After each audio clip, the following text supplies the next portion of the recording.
Alright, Math 1 benchmark review. Now this one's a doozy, so it may be more than one. My suggestion, try to do as much as you can before you watch this video. Use this video to help you though, so you know what you're doing. And if there's more than one type of problem, watch the video, see how to do it, then try the other problem. So, if f of x equals 3x minus 5 and the domain of f is 2, 4, and 6, what is the range? So remember, domain is all the x values. So we take this 2, this 4, and this 6, we plug them into x, we simplify this, and that'll give us the range. So I'd go f of 2 first. 3 times 2 minus 5. 3 times 2 is 6, minus 5 is 1. So f of 2 equals 1. Then I do it for 4. So f of 4 equals 3 times 4 minus 5. That would give me 12 minus 5 gives me 7. So f of 4 equals 7. And then finally I do it for 6.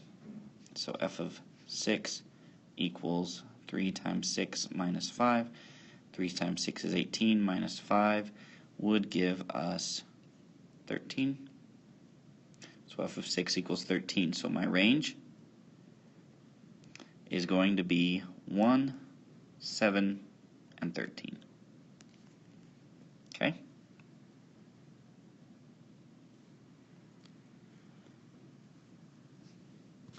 So number 2. Now if f of x equals negative x plus 1 and the domain is 5, 25, and 50, we do the same thing for the range. Now that negative goes outside of it. Okay, so we get f of 5 equals negative 5 plus 1. So f of 5 would equal negative 4. And if we did it for f of 25, that would be a negative 25 plus 1, so negative 24. So f of 25, and then f of 50, you can probably guess this one, negative 50 plus 1, so negative 49. So our range is negative 4, negative 24, and negative 49. Now, had we dealt with a negative 5, it would have been a negative 5, so it would have ended up being a positive 5, just in case you see something like that. Alright. Now, number 3, given the graph of f of x below, what is f of 2? So this stands for our x value, that's our input. So I go to 2, then I go up to where my graph is. Okay, my graph is right here, so that's the point. And what's that point? It's 2, 7. So if my x is 2, what is my f of x? It's 7. So f of 2 equals 7. Okay, number 4, same idea. F of 6. So I go out to 6, go up to my graph. My y value is 8. So f of 6 equals 8. And that's all you had to do on those ones. It's alright if they're simple. Okay, now all these ones right here, 5, 6, 7, 8, 9, okay, they're all using that recursive equation notation. Remember, for the recursive equations, if we think about it, it's good to think about it like a table. It's connecting these outputs, okay? So if I know this, using recursion, I can figure out this, and I can figure out the next, and so on. Okay? So, the little subscript here tells me a sub n is just to find my next term. N represents what term it is. Okay, the first, second, third, fourth, and so on. Okay, a sub n minus 1 refers that if I want the fifth term, well, 5 minus 1 is 4, so I use the fourth term to find the fifth. Okay, so, but these are all outputs. Okay, so now it tells me a sub 3 equals 9. Let's do 5 first, actually. Erase this. So, a sub n equals a sub n minus 1, and a sub 5 equals 12. So, what I would do is go 5. A sub 5 is 12. I want to get to a sub 7. Okay, well, how's it growing? Well, what growth is, we're adding 4. So we add 4. 12 plus 4 would be 16. 16 plus 4 would give us, so if I really wanted to use the equation, I would go a sub 5 equals, actually 7, because that's what we want. equals a sub 7 minus 1 plus 4. Well, a sub 7 minus 1 is 6. Do we know what a sub 6 is? It's 16.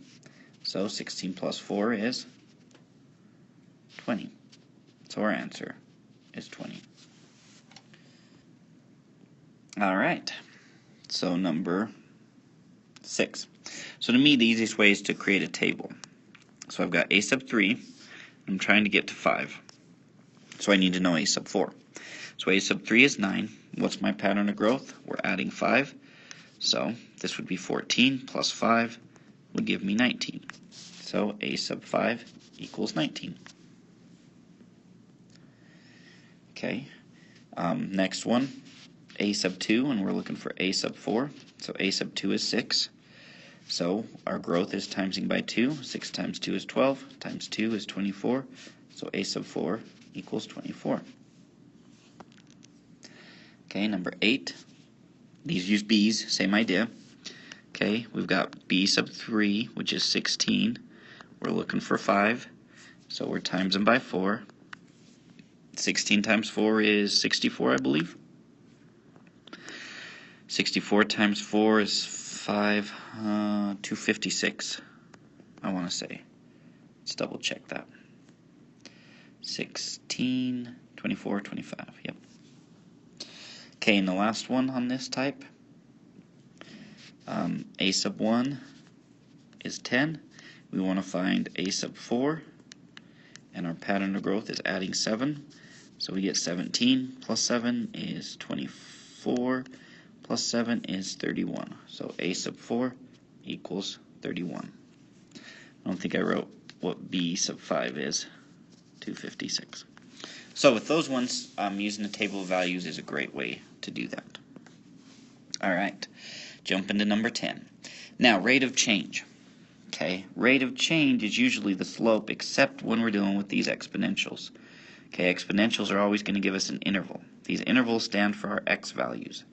So I'm going to take this, find the x value for 8 by plugging it in, find the x value for 12 by plugging it in, then we're going to find what that slope is. So f of 8 equals 5 times 2 to the 8 over 4. 8 over 4 is 2, so 5 times 2 squared. 2 squared is 4, that's 2 times 2. 5 times 4 is 20. So f of 8 equals 20. So once again, kind of using a table can help us figure this out. So 8 for my input, my output was 20. Now I do it for 12. So f of 12 equals 5 times 2 to the 12 over 4. Well, 12 over 4 is 3, so 5 times 2 to the third. 2 to the third is 2 times 2 times 2, so that would be 4 times 2 is 8. 5 times 8 gives us 40. So f of 12 equals 40. Okay. Now we want to find our rate of change is the change in the y value over the x value, or the f of x value. Okay. So how does it change from 20 to 40? Well, we go up by 20. How does it change from 8 to 12? Well, we go up by 4. 20 divided by 4 gives us 5, so our rate of change is 5 from that interval 8 to 12. 5 what? I don't know, but 5 of something. Okay, so same idea for number 11. So interval of 4, so f of 4 equals 10 times 2 to the 4 over 2. 4 over 2 is 2. 2 squared is 4. 10 times 4 is 40. Okay, then f of 8 equals 10 times 2 to the 8 over 2. 8 over 2 is 4. 10 times 2 to the 4th. 2 times 2 is 4. Times 2 is 8. Times 2 is 16. So 10 times 16 gives us 160. So as we go from 4 to 8, our x value, that's plus 4. As we go from 40 to 160, that's 120. 120 divided by 4 would give us 30. Our rate of change is 30. Alright. Now, number 12. We want to graph an inequality. So we can use Desmos is a great tool. You would type them in, match up. I don't know what that's supposed to be. Something happened there, didn't it? Let me hurry and check something. Alright, so I looked it up. That should be 3x minus 4y is less than or equal to 16. Okay, that should be the fix. So you can go to Desmos on a calculator, graphing calculator, graph both those inequalities, and we're good to go. Okay, you can use your calculator to do the same thing. Okay, if not, there's a few different things we can do here. So for this first one, it's in standard form. I could turn it into slope-intercept by subtracting 3x, giving me negative 4y is less than or equal to 16 minus 3x, divide by negative 4. That would give me y is greater than or equal to, because times dividing by a negative switches the inequality, negative 4 plus 3/4 x. Okay, so it would be a solid line. Its y-intercept would be negative 4, so negative 4, negative 4, negative 4, negative 4. Solid line, solid. Okay, so all those work for that one. Slope of 3 over 4.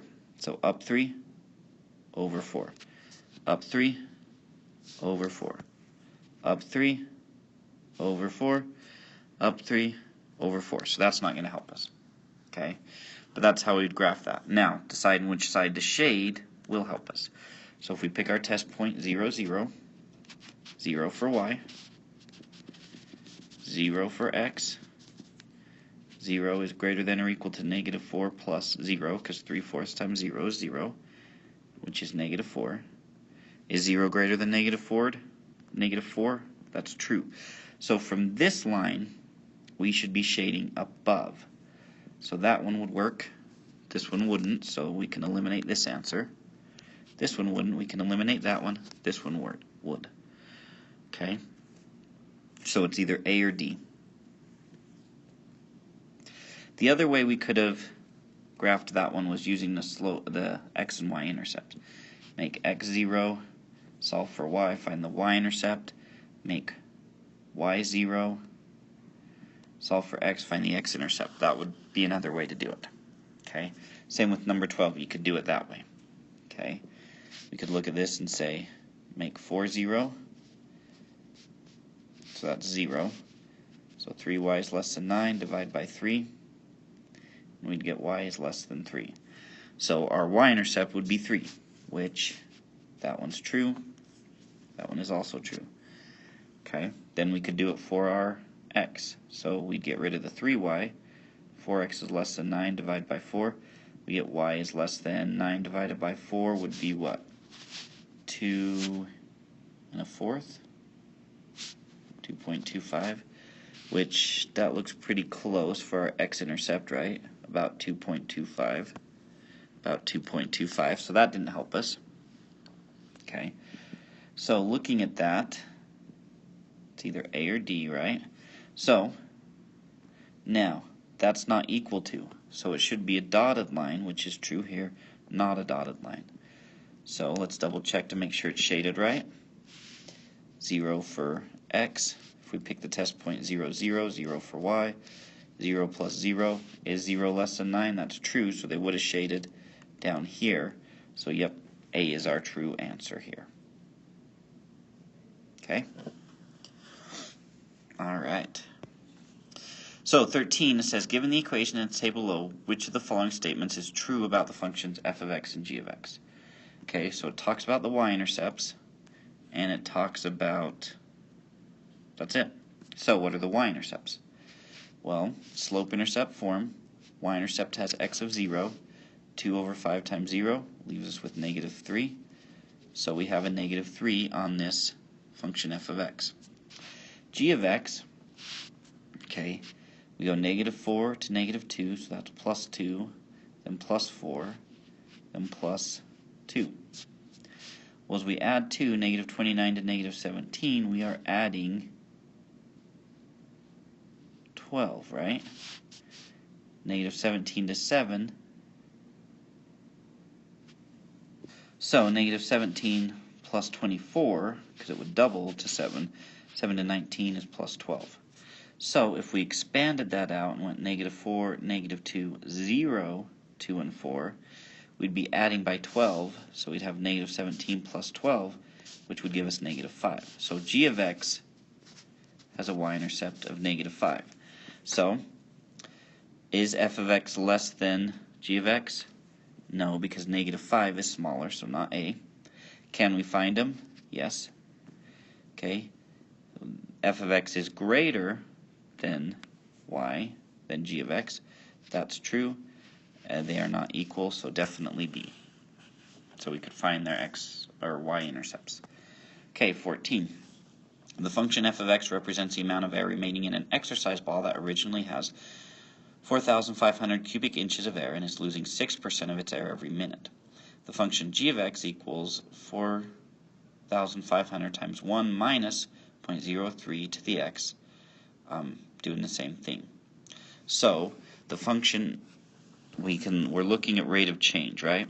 So first of all, can we determine the rate of change? Yes. Okay.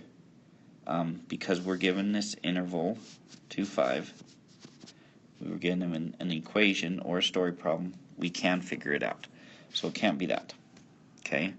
So could they be equal? Maybe. So let's check it. So let's do the first one, the story problem. So we start out, our y-intercept is 4,500. Okay, we need to get to 2 and 5. So there's 2 and 5. So we need to find those. We're losing 6%. Well, if I take 4,500 and times it by 0.06, that means I lost 270 cubic inches that first time, which would be 4,230. Now I'd have to find 6% of that, times that by 0.06, and I would lose 253.8. Okay, so now this isn't the easiest way to do this. We've talked about these things, but I get 3976.2. Okay, so think of it this way. If we didn't lose any air, we would still have 100% of our air left. If we subtract 6% from that, that gives us 94%. So we're retaining 94%. So if I go 4,500 times 0.94, that gives me 4230. If I times that by 0.94, I get this one. So we're actually multiplying by 0.94. So the next one would be 3737.628. Then 3513.37032. Then for the fifth, 3,302.568101. Now, because the interval is from 2 to 5, those are the only two numbers I need. So this grows by adding 3, so 3 on the bottom. This grows by, so I take the 3,302.568101 minus 3,976.2. So that gives me a negative 673.631892. So negative 673 point all that stuff. Divide it by 3,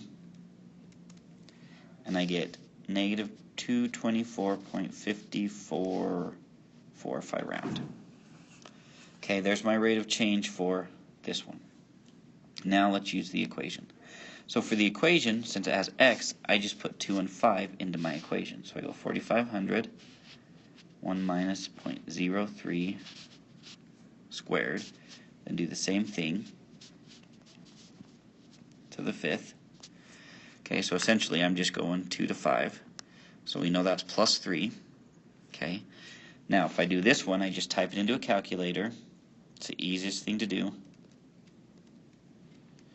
And we get 4,774.05. Then I do it for 5. Okay, and we get 5,216. Oh, hold on. I typed it in wrong. I forgot the minus. So that was actually, because that's getting bigger and that shouldn't be. We're losing there. So that should be 4234.05. Then if I do that one for 5, there we go, that looks better. We get 3864.303116. Now I take this one, subtract that one, giving me negative 369.74688844 divided by 3, and we get negative 123.249 if we round. So, are they the same? Nope. Did we find them? Yep. Is f of x greater or g of x? Well, red was g of x, purple was f of x. A smaller negative is actually greater, so it would be g of x. So the answer would be B. A lot of work for that, huh? Okay, 17. Or actually 15. Finish this slide, we'll be halfway done. Woohoo! Which explicit functions represent the pattern in the table below? Alright, so all we're doing explicit for linear, remember, is f of x equals our y-intercept, a, plus our slope, b, times x. Exponential is f of x equals our y-intercept, a, times our growth, b, to the x. So, let's see. How can we get from 5 to 35? Well, we could subtract 30. But if I subtracted 30, would it give me to negative 245? No. So how else can we do it? We could times by 7. So negative 5 times 7 is negative 35. Times by 7 again, it's negative 245. So we're timesing by 7. So now we can go like this. Because we're started with the first term, we can go f of x equals, we don't have our y-intercept. We have a sub 1. So if we have a sub 1, we subtract by 1 on our x. So I would go my first term, negative 5, times my growth, 7, to the x minus 1. Because then that would kick me back to the 0 term. Now, I could go ahead and find the 0 term by going backwards and realize it's negative 5 over 7 times 7 to the x. Okay, either one of those works. In exponential case, sometimes it's easier to do it this way. Okay. Now 16 gives us 0, so 32 to 21 we could subtract 11, subtract 11, subtract 11, so yeah, we're subtracting 11. So it is going to be linear. Okay, so we would go, our starting number 32, we'd go f of x equals 32 minus 11 times x, or negative 11x plus 32. Or we could also go from the 1 and go f of x equals 21 minus 11 times x minus 1. That one doesn't make as much sense to me, but you can do it that way as well. Okay, now 17, 18, 19, and 20, we are dealing with transforming those functions. Now, we've got two that we're multiplying, one that we're subtracting, one that we're adding. So to multiply, we take our two functions, f of x and g of x. So I go 5 to the x times 6. Now, does 6 have an x? No. So can we times 5 and 6? No. So what do? We just rewrite it as 6 times 5 to the x, and that's it. That's all we can do. Okay. 18, same idea. We're timesing 4 and 2 to the x, can't combine them. So for my new function, we'll call it h of x, it's going to be 4 times 2 to the x. That's all you can do. Now 19 and 20, we can do a little more. Okay, on 19, we're subtracting f of x. So I go 6x minus 7 minus the whole function negative x minus 3. So that negative applies to both, so I actually have 6x minus 7 plus x plus 3. Combine like terms, 6x and 1x gives us 7x. Negative 7 and 3 gives us a minus 4. And there's my new function. 19, we're adding them. So I just go 3x plus 2 plus 7x minus 1. Combine like terms, 3 and 7 give me 10x. 2 and 1, oh, it's a minus 1, so 2 minus 1 gives me a plus 1. And there's all those ones. All right. Okay, now the same concept, only we're dealing with just the graphs. So 21 says we're given f of x, which is this line, g of x, which is this. What is the function rule for g of x in terms of f of x? So they want g of x equals f of x, and then however it's transformed. So remember, to do that, we look at their y-intercepts or their asymptotes. Either one would work. And we see from f of x, how far did we go down? Well, 1, 2, 3, 4, 5, 6. So what did we do? We subtracted 6 to it. And that's all we got there. For 22 down here, it says draw, given this graph, draw f of x plus 2. So plus 2 means we take every single point and we go up by 2. So the y-intercept would be at 1. This one would be up 2, at 3, up 2. Okay, so we'd have that parallel line looking something like that. Just added up twice. Okay, now we're kind of going back to some recursive and explicit stuff. So it says the recursive formula for an arithmetic sequence is given with a sub 1 equals 3. What is the seventh term? So we have a sub 1, which is 3. We want to get to the seventh term. So our pattern is adding 9, so we just keep adding 9. 3 plus 9 is 12, plus 9 is 21, then 30, then 39, then 48, and finally 57. So a sub 7 equals 57. Okay, 24 works the same exact way. We've got a sub 1 is 9. We want to find the first 4 terms. Oh, so we just want 1, 2, 3, and 4. So our pattern is adding 12. So 9 plus 12 would give us 21 plus 12, 33 plus 12, 45. And so our first 4 terms are 9, 21, 33, and 45. Okay, 25. The rule for a geometric sequence is this rule. That should just be a parentheses. What is the 8th term?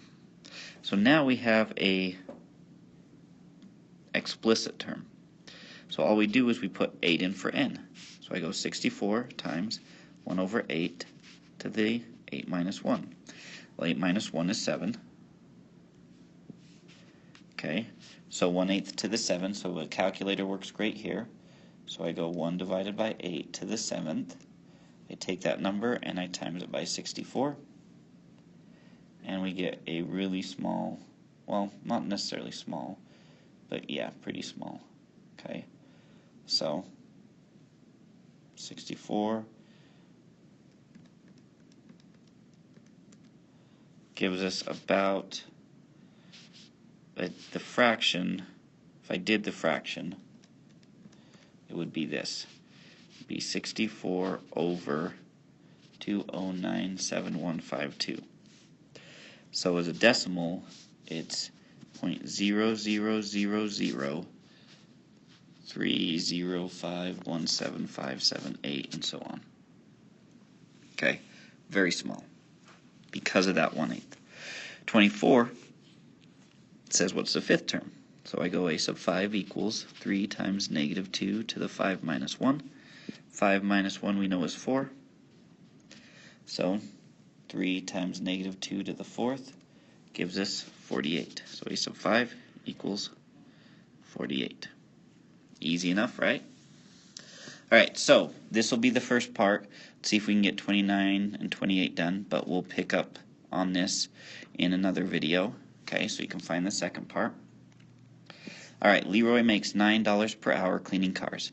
His boss offers to pay him an additional $45 a week for cleaning the garage after work. What are the parameters? So we're looking at where did we start? What's our y-intercept? Okay, and how does it grow? What's our rate of change? For both 27 and 28. So where did we start? Well, if we clean the garage, that's only once, we'd start with $45, okay, a week. Then he cleans cars and he can make $9 per hour, so $9 per hour. Okay, 28, Jamal has a membership to a magazine club. He pays $5 per month for membership and $1.25 for each magazine. So is Y-intercept $5 per month. Rate of change is $1.25.